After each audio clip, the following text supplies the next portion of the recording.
Oh, here we go. Liam, are you there, pal? I'm here, mate. We got you. You know, we get there in the end, don't we, with this sort of stuff?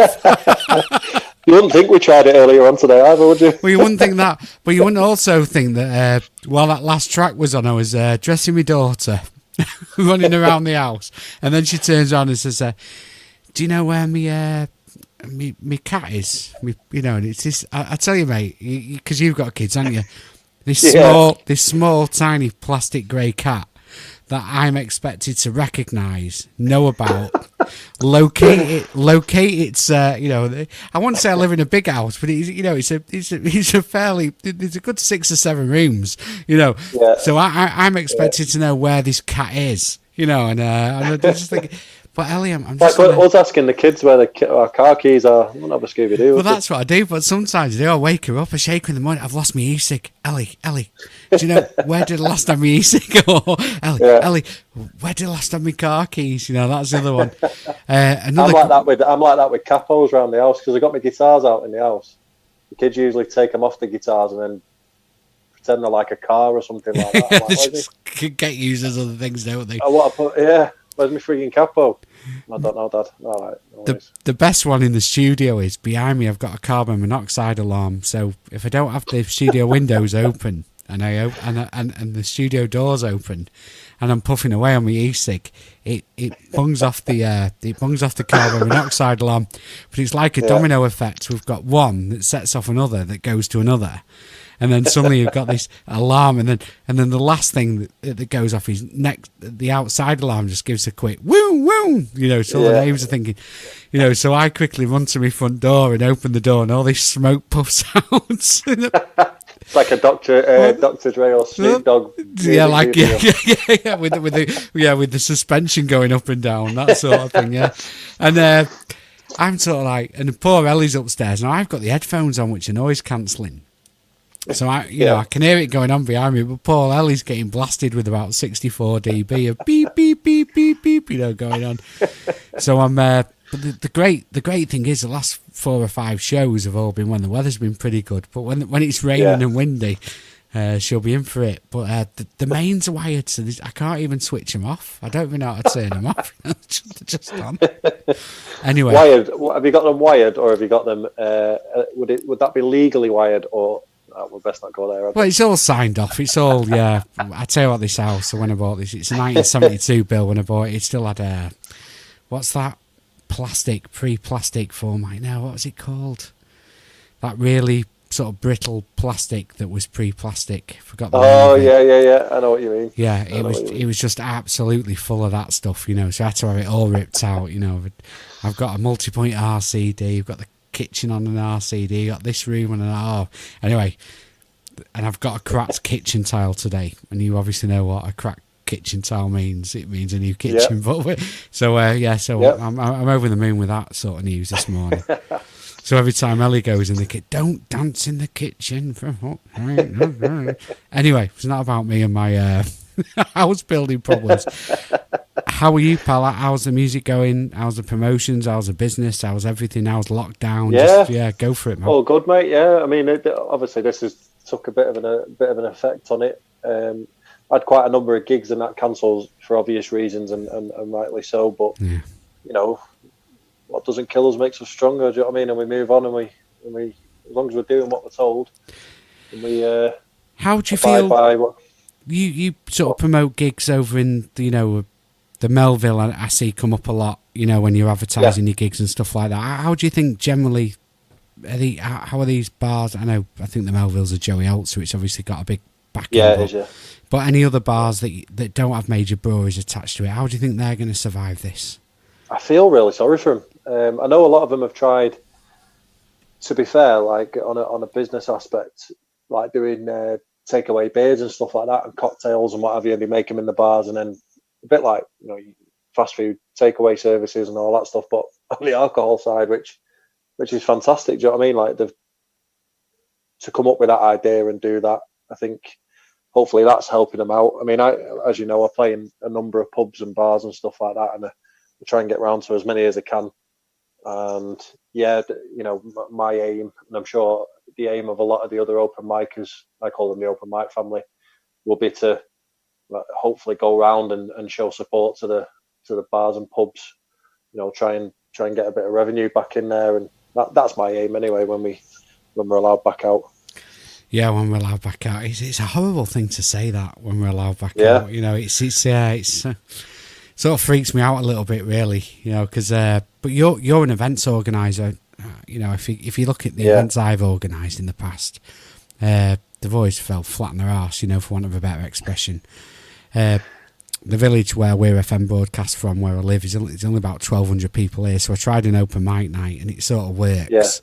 Yeah. But there was absolutely nobody local turning up. It was people from Accrington. They were and because it was between 6 and 8 in the evening, it was an impossible fact. I'm still gonna battle on with it. I'm not gonna give in with it. But that sort of thing. But your events, pre-lockdown, I hate to say the word, pre all this stuff that's been going on, you were doing really well, and you've got your own promotions company as well. Last thing I saw is St. Patrick's, when you provided the PA and stuff like that. Smashed that one. Yeah, that was a big one. You've got Point. It would have been a lot bigger, but it was just before the lockdown happened. Right. We were kind of lucky to go ahead with it, because it was at the time when the government came out and said, right, you can't have gatherings of over 500 people. So me and the Rob Foster from Lowry's Yard, and he owns the Steam House as well, we sat down and we were kind of like, should we go ahead with it? And we put that much effort into it, and we had that much interest. I think when I put the social media out there, I got something like 37,500 views. Wow. I had to turn my phone off because it was just constant. You have to, I don't know whether it's just me, but I time when I'm putting my posts out. So I think Dancing on Ice was on a Sunday night at 7:00. Well, everyone's watching Dancing on Ice on a Sunday night at 7:00, having a takeaway or Sunday roast or whatever they're having. Probably looking at the phones. So I thought, right, I'll put it out at this time, and it just went through the roof. But it was touch and go. I mean, I think we did that on the Saturday or the Sunday. I can't remember which it was. I think it was the Sunday, yeah. And well, I saw the video. I just thought it just looked like an amazing family event. And I think if anything's going to bring people together, it's Irish music. It's got that broad appeal. Oh, it's unbelievable, yeah. It's unbelievable. But yeah, I mean, Rob did a great. He obviously put the bar on. Did his Guinness at a bit of a knockdown price. Good. And then I pretty much organised pretty much the rest of it. So I got 2 Irish bands in. I got the Irish dancing group in, who have got people. So that's Duffy Travis Academy. Well, you're the massive. In fact, I've got a Guinness Surger pump, which I'm going to fire up during this time. I'm going to do myself, because I've just finished my pint of Cruzcampo, the one I had when I was talking to Neve. Just to quell the nerves a little bit. I'm going to do myself a nice Guinness. It's got to be done. Make sure you do it right. Make sure you leave it to stand for long enough. Yeah, we'll do that. Well, I'll leave it to stand for this next track.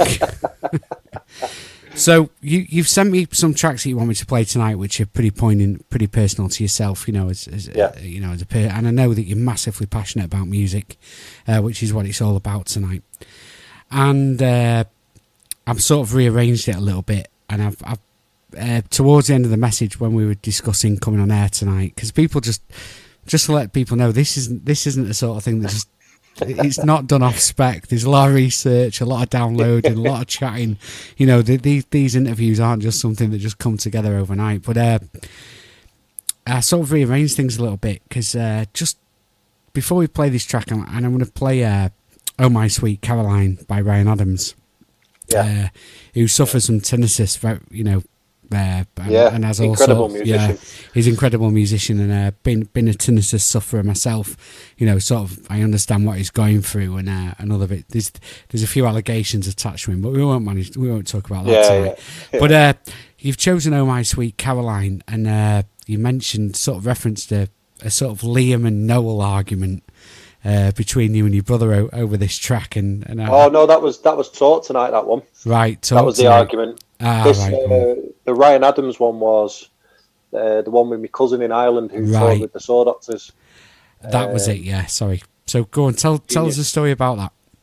Yeah, so obviously pre-kids and that, I'd go over to Ireland 2-3 times a year for like family dues, birthdays, christenings, communions, weddings, and what have you. And drink had be had, and then by the end of the night, all Irish dudes, no matter what you go to, you always have a sing song at the end of the night when the DJ packs up, and we all start singing Irish songs. I knew my cousin could play guitar. He's been in many bands and stuff like that. And like me and my wife just used to sit there, and he'd get the guitar out, and he'd just start strumming away. And he's one of them where his nickname's Spud, called Michael Cohn, and it'd be, Spud, can you play this? And he's like, no, I've never heard that. Can you sing it? And you'd sing it, and within 30 seconds he'd be playing it, and you're just like, how do you even do that? Like that it just blew me away how he could do that. The human jukebox. Oh, it was ridiculous. So he'd start playing it. Now my wife can sing as well, so like we'd all be singing, but he'd always sing this one song, which was the Ryan Adams, "Oh My Sweet Caroline," and my auntie's his mum's called Caroline as well, and he'd always sing this song, and it just always stuck in my head. So I was playing football at the time and never really picked up a guitar. I'd be into music, but never picked up a guitar. And then I did my knee, and then that's when I thought, right, I'm going to pick up a guitar now. So I was 33 yesterday. So I picked up a guitar probably about 7 years ago, just off the back of him playing, because I thought I'd love to just jam with him. And he'd play this even now. I was back over in Ireland in March for my uncle's 60th. And it was the first time I was able to play the song with him. The two of us had guitars. And he sang it, and I played it with him. Did he recognise you as a guitar, when he turned up, it's my cousin or whatever? Yeah. And we always do it now, yeah. Wow. And it's he's just exceptional. I watched him at the Apollo, touring with the Saw Doctors, and you're just in awe of him. And he's an incredible musician. Well, I love all my cousins, to bits, but the way he plays guitar and the way he sings, he has got the Ryan Adams look about him as well. So was he the central inspiration to you picking up the guitar and starting learning how to play? Yeah, big time. Yeah, excellent. Him and my uncle, actually, my uncle Paul, Paul Tulip. He plays a lot of folk harmonica. He'd probably class himself as a harmonica player over a guitarist. And we'd always be at these family dues, and the two of them would just be jamming away. So yeah, them two in particular were, I would say, the main influences on me picking up a guitar and being able to jam along with them. And this was the song that did it. Even now, it's one of them songs that I just can't turn over. As soon as it comes on, it's like, yeah, I've got to listen to that all the way through. It just brings back so many memories. Well, absolutely. Well, without further ado, I'm going to play on Weir FM 105.7. Just to let you know, it will all go you won't hear me for a bit. This is Oh My Sweet Caroline on 105.7 Weir FM. We're in conversation tonight with Liam Coyne. This is a fantastic tune by Ryan Adams.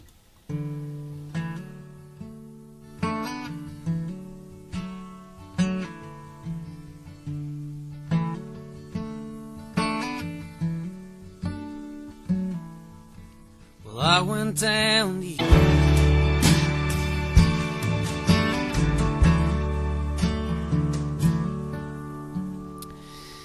So, Liam, you've been described as the lockdown music king by Ruthie tonight, and I've been seeing.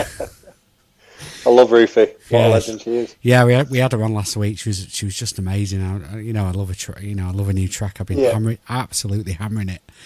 Yeah, she's incredible. And I think this is what it's all about, because there's not enough exposure going on for musicians. Wherever they are, not just Manchester, Weir, Rosendale, Lancashire, East Lancashire, wherever. There's so many great people that I come across, and I watch them and I think, bloody hell, come on, and then I listen to the shit, I listen to the shit that's in the charts, So it's, you sort of get there with it. But you've chose as your first track tonight, because I threw that "Oh Sweet Caroline" in. Yeah. That was my choice. Is Oasis and Talk Tonight. I'm going to play the album version of that. So what's the importance behind this track for you? For me, it's the greatest song ever written. It kind of caught me off guard when I watched the Oasis documentary Supersonic as well, and how they went into detail about it. Stuff that I didn't know about the song. But yeah, it was the first song I ever learned how to play on the guitar. I thought, if I'm going to pick up a guitar and play one song and one song only, I'm going to learn how to play this and play it well, or try to play it as well as I can do. So my brother PJ is a really good musician, he hasn't played guitar in a long time now, but really good guitarist back in the day. So I got this guitar off my brother-in-law, who's a drummer in a band, Chris Norwood, in Purple Heart Parade, and he gave me this. The guitar was awful. I used to call it the cheese grater because the strings were so far off the fret. I get you. When that phrase "play till your fingers bleed," that is literally what happened. Can I just say, because I don't want to interrupt, but I think there's so many. It's a little bit of a theory of mine. So this. Here we go. Here's a Stylesy theory for you. That the Chinese sort of Japanese copy guitar market has a lot to answer for. They send this over because I get so many sort of things. I get a link off someone completely out of the blue, hardly know him. They know I can play the guitar, and they send me a link to a Japanese copy or a Chinese, come up with a name.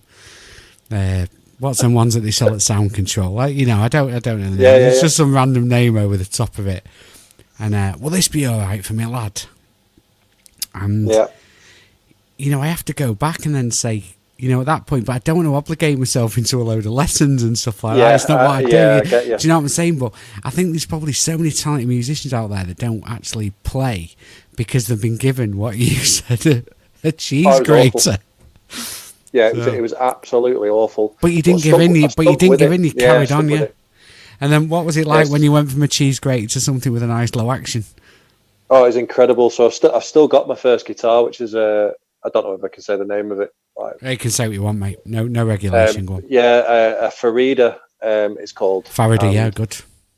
I've seen the guitar and I sent a picture of it to the missus, and all I wrote on it was, "Look at the fucking curves on this," as if to say it's a new piece on the side. Yeah, a little bit on the side. Yeah, here's me new love. Probably, I sent it in like the June, July sort of time. I didn't think anything of it. This was, 7-8 years ago now, and Christmas came, and lo and behold, she bought me the guitar.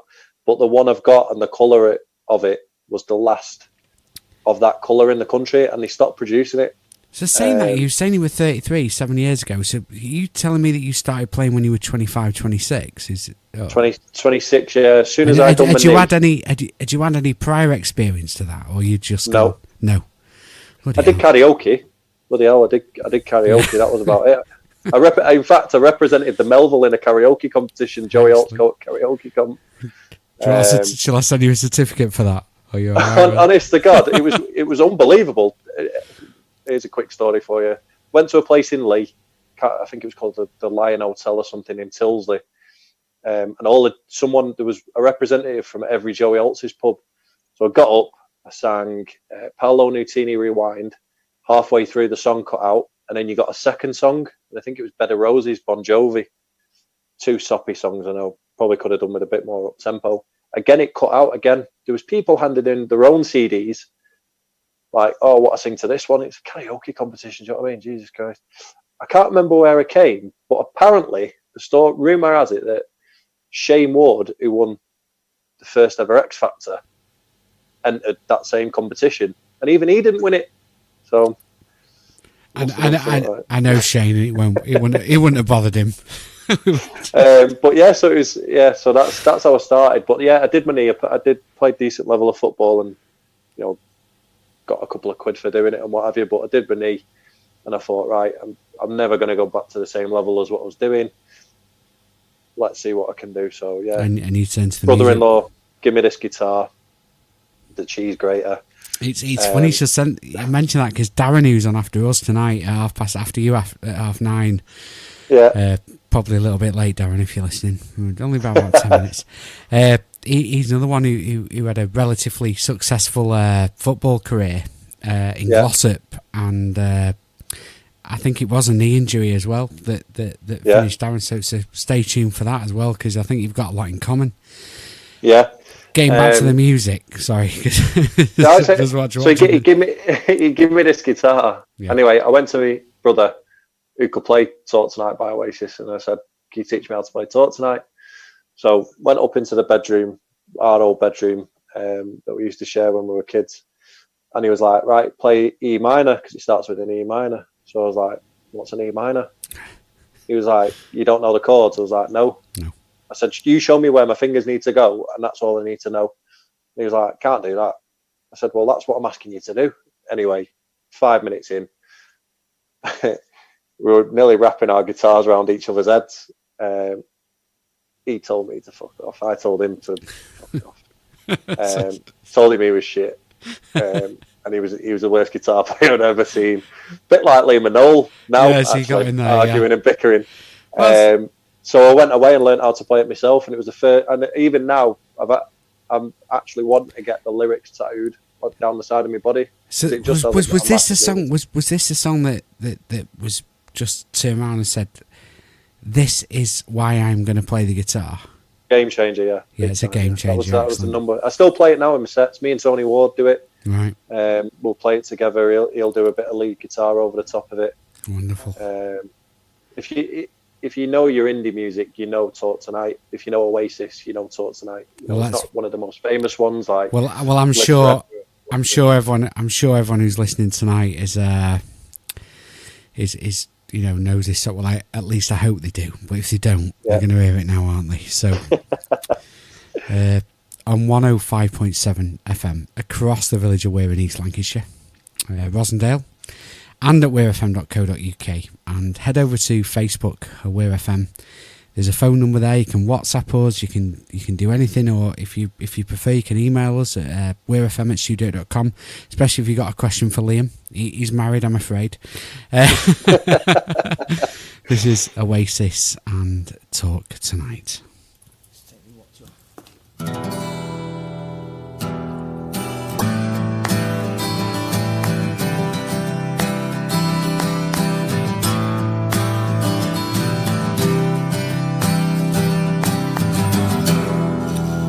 Oasis, Talk Tonight on 105.7, 11 minutes past 9 on the mighty Weir FM. I must just say thank you everyone, all the listeners that are tuned in tonight. Really loving it. Hope you enjoyed my little chat with William. And it has gone 9 o'clock, so we're not, if the odd swear word slips in, I do apologise. So, Liam, that's the Irish background in me. Every second word. Well, that's it. Yeah. That's what I mean. Well, let's change fecking for fecking. So you've chose now. This is where it could become a little bit contentious because I'm not a big U2 fan, and when everyone says Bono, I always think Bono. And stuff like that. That sort of thing. Yeah, some of the stuff he comes out with, I think, what are you doing? Do you know what I mean? Just stick to your music. Yeah, great frontman, and great musician, but don't get involved in all that politics. I think that's exactly what I'm saying. I mean, if he just come over as sort of, I don't know, someone who's that guy who was crying the other day because he was in lockdown, and one of his mates did some big pop star and. Sam something like that. Anyway, he was quickly banned off the radio station, when I saw him at the public outburst. These sort of levels of public atrocities that you're going to go to. And I think Bono has exceeded these levels of social atrocities, in my opinion. But you listen to some of the albums, and the only one thing for you too is Joshua Tree was influenced by a massive influence of mine. I won't go into it, but so I know where the naming of Joshua Tree came from, the particular album.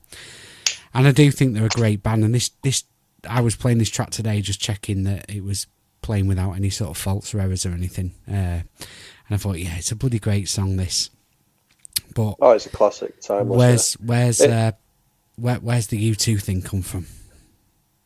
Just on the Irish theme, we always had a lot of Irish music playing around the house, whether that be my mum and dad listening to, the Dubliners or Daniel O'Donnell or whatever. But then that sort of grew into my older brothers as well. I've got 3 older brothers, Sean, PJ and Jimmy.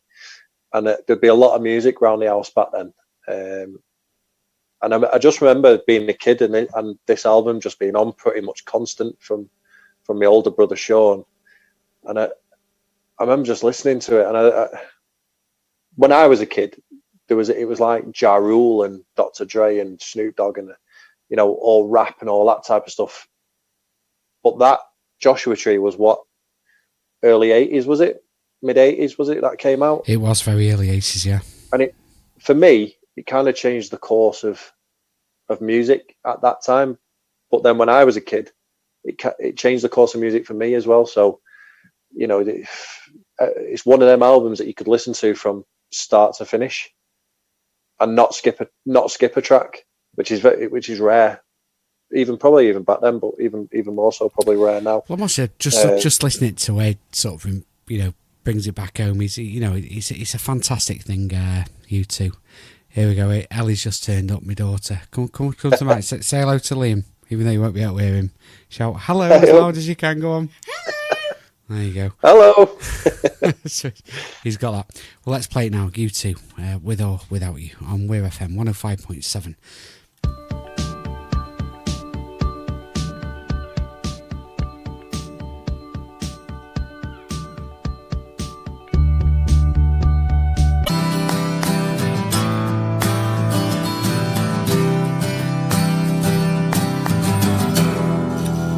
Oasis talk tonight on 105.7, 11 minutes past 9 on the mighty Weir FM. I must just say thank you everyone, all the listeners that are tuned in tonight. Really loving it.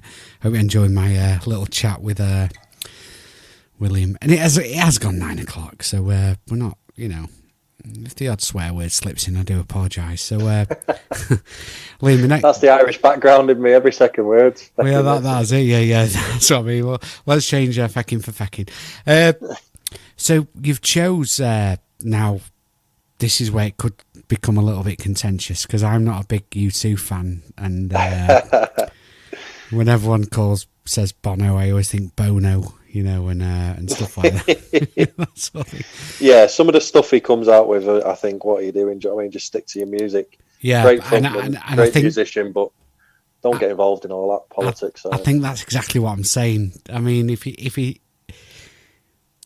just come over as sort of, I don't know, someone, who was that guy who was crying the other day because he was in lockdown, and one of his mates did some big pop star and. Sam something. Anyway, he was quickly banned off the radio station. When I saw him at the public outburst, these sort of levels of public atrocities that you're going to go to. And I think Bono has exceeded. Bono has exceeded these levels of social atrocities, in my opinion.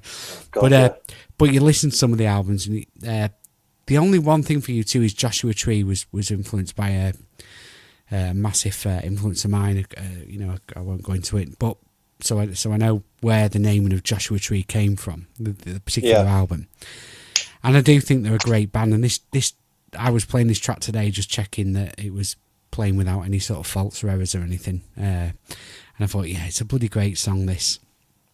But it's a classic. Timeless. Where's the U2 thing come from? Just on the Irish theme, we always had a lot of Irish music playing around the house, whether that be my mum and dad listening to, the Dubliners or Daniel O'Donnell or whatever. But then that sort of grew into my older brothers as well. I've got 3 older brothers, Sean, PJ and Jimmy. And there'd be a lot of music around the house back then. And I just remember being a kid and this album just being on pretty much constant from my older brother Sean, and I remember just listening to it. And when I was a kid, it was like Ja Rule and Dr. Dre and Snoop Dogg and all rap and all that type of stuff. But that Joshua Tree was what, early 80s, was it? Mid 80s, was it, that came out? It was very early 80s, yeah. And for me, it kind of changed the course of music at that time. But then when I was a kid, it changed the course of music for me as well. So, it's one of them albums that you could listen to from start to finish and not skip a track, which is rare. Probably even back then, but even more so probably rare now. Well, I must say, just listening to it sort of, brings it back home. It's a fantastic thing, U2. Here we go. Ellie's just turned up, my daughter. Come to Mike. Say hello to Liam, even though you won't be able to hear him. Shout hello as loud as you can. Go on. Hello. There you go. Hello.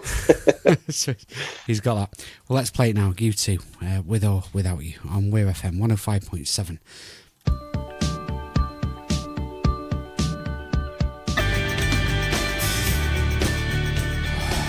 Absolutely. I must admit, I enjoyed every minute of that, Liam. I really did. Good tune. Really loved it. With or without you. So the next track you've chose is Dire Straits' Money for Nothing. Now, a quick one on this one. I had a friend of mine, Robert Smedley, if anyone knows, when I used to live in Urmston, my best friend was Robert Smedley, and we used to have a big argument about the lyrics on this. You get your money for nothing and your chicks for free. And he used to say, no, it's your checks for free. And I would say, no, it don't make any sense, that, because checks aren't free. Checks is something you write. So anyway, that aside, this next track, Dire Straits, Money for Nothing. What's the story behind that one? Go on. Again, just growing up as a kid, I remember having my mates round, and we used to all knock about together. And I remember just coming across this CD with a blue cover and a guitar on the front. I was like, "Oh, what's this?" And I was listening to it, but obviously before my mates come round. I remember finding one of the best selling albums of all time. Oh, and I remember just the song come on, and it starts off, and then the drum beat, and then the guitar kicks in. And I was just like, "What is this? I want more of this!" Like, it just blew me away. The intro to it and everything, it's just an absolute iconic.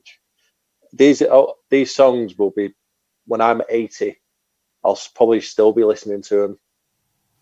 Even then, I think about 2 or 3 shows ago on Weir FM, we played The Man's Too Weak, The Man's Too Strong, off Brothers in Arms, and it was this is when you're talking amazing music and Money for Nothing. Oh, you could pick any song off that album. Again, it's another one that you, from the first song right the way through to the end, you just don't change it. You just listen to it. It's just a story. On a very early, when we first started Weir FM back on March 23rd at lockdown, we were playing a live version of Romeo and Juliet, and it's just, what can I say? It's absolutely brilliant tune. So without further ado, on 105.7 FM across the village of Weir in Rosendale, East Lancashire, or weirfm.co.uk. Click on the big yellow play button. See how these words are real. This script is getting harder and harder to read. Can you see how it's getting on further in the night? No, we're doing okay. Or you can drop us an email, weirfm@post.com, or just head over to Facebook, get the phone number there. WhatsApp is definitely the greatest way to contact us. It just flashes up on my screen. I can see it in real time. But this is for Liam and Dire Straits, Money for Nothing, on 105.7 Weir FM.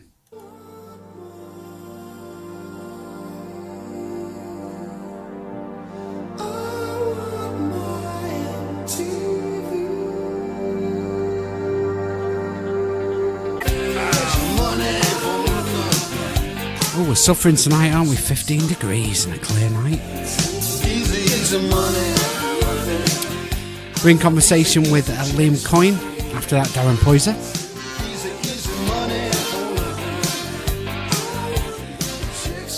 He's got a massive shout out now for the singer-songwriter community, and just I saw a news article today that grassroots music has been absolutely decimated by the current situation that we're in, but I don't believe for 1 minute that we're being decimated in any other way. I think we're just going to bounce back stronger. Look at Neve writing songs, and Rufy writing songs, and Lizzie and everyone else who's listening tonight, all that massive community writing songs, and they're getting together and they're going to come back. We're just going to bounce back stronger than ever. This is just a monumentary lapse of reason. If that's I'm sure Liam will get that one.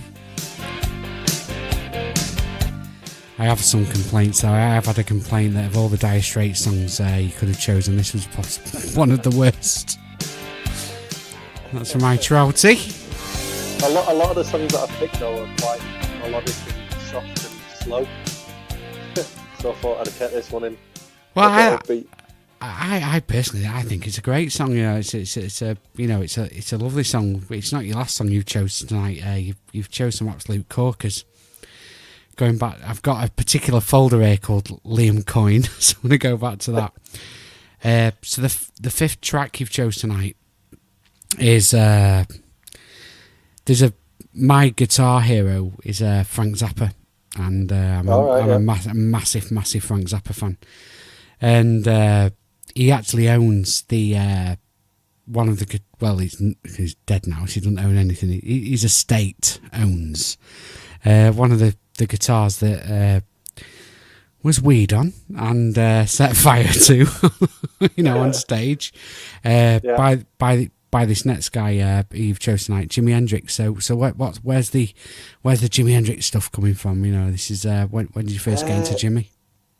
I don't think you should be involved in music if you don't know who Jimi Hendrix is, for starters. I remember watching a documentary of him on him years and years ago, because I was just dead intrigued by him, because he died relatively quite early, but he did so much before he passed away, and his music is a legacy. But this next tune in particular, I actually play it with one of the open mic family, a fella called Mr. Bill Inglis, incredible guitarist. Do you just want to get shout out to all the names now of all the people that you're missing, because I know you're so massively involved, and I'll apologise on your behalf and anyone you miss, because you are possibly one of the most connected, by your Kevin Murphys and your John Lynch's and your Billy D's or whatever, but you are very, very massively connected to everyone. So let your heart open your heart and mention some names, the people that you're missing the most, and I'm sure the people that you don't mention don't take any offence to it, but just go on, throw it out there. There's that many people, because I prefer jamming with people instead of singing myself. I prefer just to play guitar and sit back and let someone else do it. So you've got like your Roofies, your Lizzies, Ruthie O'Brien, Lizzie Rushton, Katie Molden, Laura Crane, and then jamming with some guitarists that I love jamming with. So Tony Ward, who's one of my best mates, absolute legend. He's the one that's probably taught me the most, because we jam together the most. But not only that, like with gear that I use doing the open mic nights, microphones, speakers, what mixer to get. I can't thank that bloke enough. But then going on to the guitarist, Drew Palmer, one of the best around. John McCormack, absolutely, Drew, bloody hell. Yeah, we've had some brilliant gigs together, myself and Drew, and then John McCormack as a guitarist is incredible. And basically all the hosts as well. There's that many open mic nights that I try and get to, just to try and support, get down and try and support their night, and they come and support my night at the Melville, which is fantastic. And it can be a bit of a, not getting into the politics, it can become a political battle, though, can't it? It can be, in some respects, because clear of that. Yeah, if you're trying to stay clear, because you just did it for the love of the music and what you're doing and stuff like that. That is 100% it. That's 100% it. And when that sort of gets confused, with other things, suddenly it becomes a territorial thing. But I just don't believe deep down music just isn't territorial, in that respect. No. I've been taught a great singing the lesson. Different musicians as well. There's that many musicians that are unsigned, out learning the trade at the open mic nights, and some of the musicians that I've seen at open mic nights, Roydan, they're better than gigs that you pay 25 quid to go and watch, absolutely, 30 quid, 40 quid. Yeah, absolutely. You sat there in just absolute amazement at the caliber of musicians and singers that you are watching. It's unbelievable. There's nothing better than that. And then, you see your regular musicians that are there week in, week out, unbelievable. But then you see new musicians who are starting now, Neve, who you mentioned there before, coming through. It's just incredible. But you're by promoting and by doing what you're doing, and people don't realise how hard it is, to put that PA in the back of your car, drive that PA to the venue, set it up, set it up. Yeah. You're the one that's got to stay sober because you're the one that's got to drive home, and they're all getting levered and they're putting their arm around you. Fucking great night, this mate.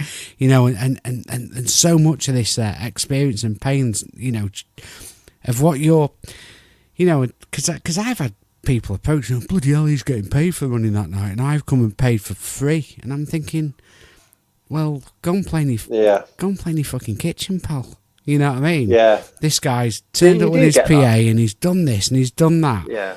You know, and stuff like that, as if they're own something. And I understand in some respects, a lot of great musicians, but it's the choice of the person to turn up at that night. Of course it is.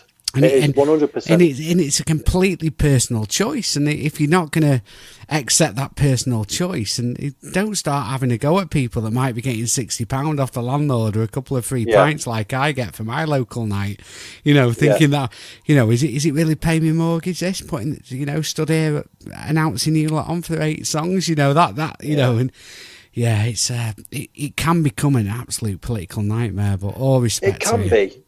I mean, I try and stay clear of all that in a sense that, you know, like you've hit the nail on the head. It's completely up to the performer to go out the way on a Tuesday, Wednesday, Thursday night through the week and go and play a few tunes and what have you. You know, you're not dragged there. It's completely up to you. Now, what? Just before we play the Jimi Hendrix track, have you ever come across anyone who's just completely and utterly arrogant? Mention no names. Give us a story. What a story. Give us a story. Go on. Something that's when you've sat there and thought, why the fuck am I doing this? You know, there was one instance where I had my open mic night and a fella turned up. Now I run mine slightly different. It's a first come first serve. So the earlier you get there, the earlier you get on. I'm not, you know, and it's everyone who runs their own open mic nights is completely, you know, it's completely up to them how they do it. But I think if you get there early enough, then you're entitled to pick what slot you want to go on. That's absolutely, yeah, I agree with that. So my nights, you know, I can get up to like 13 musicians in one night because it's more of a jam night than an open mic. So if someone gets up and plays, someone knows a song and they're comfortable with playing with other musicians, you know, bass guitarist will go up, a lead guitarist will go up. I'll sit and play on the cajon drum, and before you know it, you've got a 4-piece band, maybe with a couple of backing singers. Ruthie and Lizzie, for example, might just stand at the back and do harmonies over the top. You know, you're at 6 people then. So it's more of a jam night. But there was maybe a couple of instances where someone's turned up and gone, oh, can I get on before such a body? And I'm like, no. You know, they've turned up at like 9:30 expecting to go on at 9:45. And I'm like, these have been here since, you know, my night starts at 8:30. And I'm like, these guys have been here since 8 o'clock. Like, they're sat waiting and they're waiting their turn. All I do is I put a sheet of paper on the table in front of where we're performing. And as soon as someone comes in, they put the name on the list. And then if there's a slot available, they put the name in that slot. Right. If they're there early enough and they want, you know, prime slot, maybe a 3, 4, 5, 6, then if they're there early enough, they. But can I be an exception? Because we had Paul G on the other week. Paul G, the human jukebox, and we were having a laugh. He's a legend, Paul. We've had many gigs together. I'm the 10 guy. So so I have to be on at 10.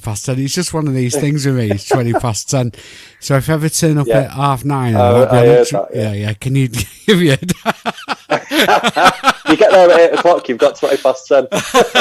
Right. Well, no, I mean, but I want to turn up at 9:30 and get on at 10. You know what I mean? What's all no, this? I tell you what, though. I mean, that. Do you know who I am? Do you know who I am? Well, the first one, you played at the first ever night that I put on at Trafford Social. Yeah, and what a night it was when there had about 40 people on stage with me singing Instigators. Yeah, I remember that. It was unbelievable. Oh, it was a great night. Yeah, loved it. My 2 brothers were doormen, and I said, will you do the door for me? Because I don't know how many people are turning up. And it got to about half an hour before we were due to start, and my brother shouted me over, and I was like, everything all right? Like, because we live in Stretford, it can be a bit rough at times. Like, everything all right? It's not kicking off, is it? They went, no. I was like, well, what's up? He said, we're at max capacity. I said, right. I remember I think the max capacity fire eggs was like 200. And I was like, right. He said you had to go up 3 sets of stairs to get to the room that we were playing in. He said the queuing down the stairs, out the door, and back out onto the street. And I was like, oh, Jesus Christ, like, what do I do? And I just said, just keep them coming in and just let them sit on the floor and in front of the stage. And that's exactly what we did, if you remember. And you let me on at 20 past 10. 20 past 10, yeah. You and Anthony. Me and Anthony, yeah. Bongo Fury. In fact, I'll dig out the video and post that on the Weir FM Facebook page. What a night that was. Anyway, I'm running atrociously late here, so we're gonna rattle through this one. But this is for you, Liam, and this is Jimi Hendrix Experience and Voodoo Child on 105.7 Weir FM.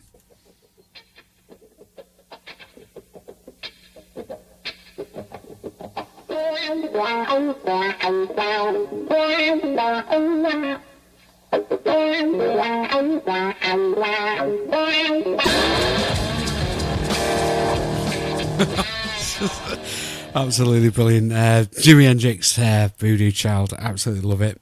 Really, really good.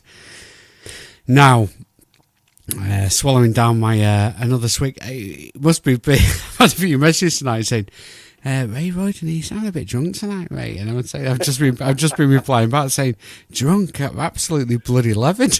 I mean, steaming. Yeah, absolutely steaming. That's great.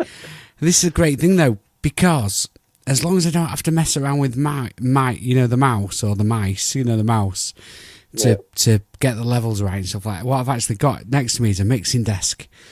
And as long as I can put my hand on something and actually turn the knob, I know that everything's going to be right. But when the fact I work in IT is a living, but when you put a computer in front of me and you ask me to fade up things up and down with the mouse, it's just not going anywhere. It's the best thing. The next song, thong song. You chose a thong song. The next song tonight enables me to talk about my musical influences and other bits and pieces. But you've chose Pink Floyd Wish We Were Here off the Wish We Were Here album. Do you know the name of the singer? Just, this is not putting you on the spot, but do you know who sang Have a Cigar on that album? Oh, I wouldn't know. The only other singer that I know for Pink Floyd was Syd Barrett, but he was gone by then, was he? Okay, so if you go back and check your Wish You Were Here album, you'll see that the vocals for Have a Cigar was Roy Harper. He was a guy I played with in the late 90s, early 2000s, and my promoter at the time was actually coming on as an interview after you. Well, he should have been coming on 18 minutes ago, but he's quite happy with that. No, Roy Harper sang, if you check the album cover for Coming Here, Dear Boy, Have a Cigar, You're Gonna Go For, and all that sort of Have a Cigar was sung by Roy Harper. And Roy was in the studio, he was recording Abbey Road at the same time, and he was recording an album called Stonecock, which is Stonecock's the name of a bird called the missel thrush, which is a bird that sings into the wind. And I'm not expecting everyone to be bird spotters and stuff like that, but birds that sing into the wind, it's a little bit like the saying you're pissing in the wind, that sort of thing. And the stonecock, the missel thrush, it's an English bird and stuff like that. And he was recording an album called Stonecock, which was in the independent top 100 albums of all time. And, I have seen a documentary on it actually, and it does ring a bell. Roger and David just couldn't get the vocals right. They couldn't get the vocals right, and they were sort of saying. And then Roy was recording next door, and obviously Roy he was the fifth member of Led Zeppelin in some respects. They sort of turned around and said, "Well, we'll get Roy in," and Roy sang it. Now Roger is pretty fed up this day. And Roy's never received one penny for it, and I'll tell you that he's never received. It was a little bit annoying for him for one of the best-selling albums of all time, and he's never received a payment for it. But they've all fell out now. David Gilmour described my mate Roy as a tosser and all sorts, and stuff like that. But I was on David Gilmour's boat on the River Thames, after playing a gig at the Half Moon in Putney with Roy. I think it's probably about 1993, 1994, and then I started playing with Roy's son, And Darren, who's on next, he put me on for the second time, because I played previously in Lancaster with Nick. So it's great, when you mention Pink Floyd, I can start throwing in my Pink Floyd associations. Yeah, that's amazing. So, but stuff like that. But what a fantastic track you've chose tonight. So we're going to close this one out. But give us your Pink Floyd speech, mate, because it's got to be a big one, this. Yeah, second song I ever learned how to play on the guitar. After learning how to play Talk Tonight, I thought if I can play another song, it's going to be Wish You Were Here. Just the meaning behind it, the lyrics, the melody. It's that G. Can I just say one thing? Because I haven't got enough time, and sadly my internet connection is now going via my next door neighbour's house, so I can't pull off my own music collection. But you're definitely into that E minor G sort of rhythmic sort of thing, aren't you? Whether it be cap on the second fret, that sort of, you're definitely into that, aren't you?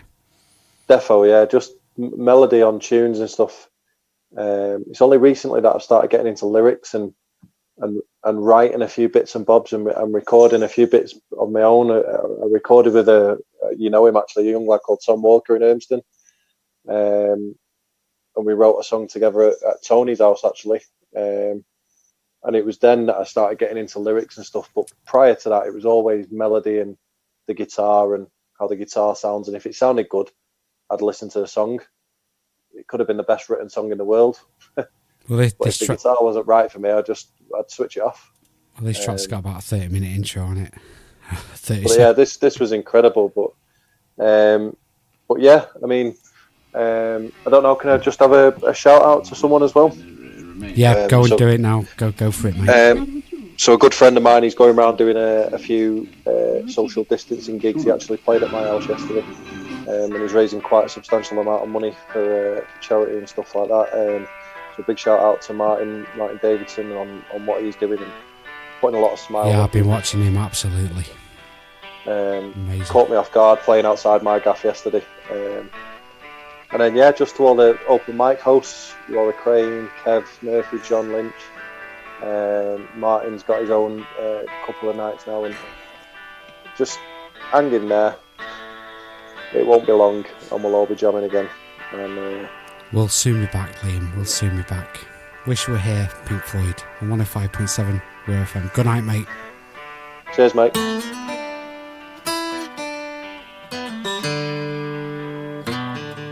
Oh, here we go. Liam, are you there, pal? I'm here, mate. We got you. We get there in the end, don't we, with this sort of stuff?